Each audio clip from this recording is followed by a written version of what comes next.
Mūsų šeimoje investicinis fondas yra mūsų tėtis. Kada vaikai užsidirba pinigų, 50% pasiskiria norimam daiktui nusipirkti, 30% pasideda pas save į stalčiuką, o su 20% nukeliauja pas tėtį. Ir tada tas investicinis fondas susitarė su vaikais, kad tos 20% įdarbins ir vaikam su pliusu atiduos po mėnesio, po 2 priklauso nuo susitarimo.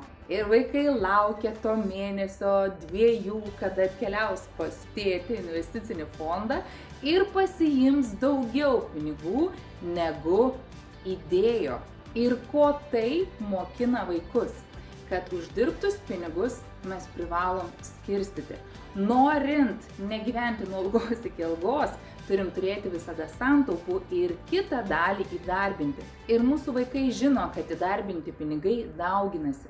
Ir kodėl jiems to reikia? Dėl to, kad jie nori turėti daugiau sukauptų pinigų ir iš tų didesnių pinigų nusipirkti didesnį daiktą. Mūsų vyresnioji Deira tokiu būdu kaupia telefonai.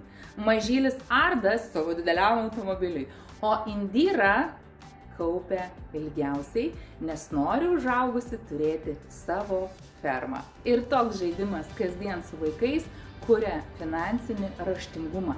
Ir jie užaugs suprasdami, kad uždirbtus pinigus reikia griežtai skirstyti, o norint jų turėti daugiau, dalį įdarbinti.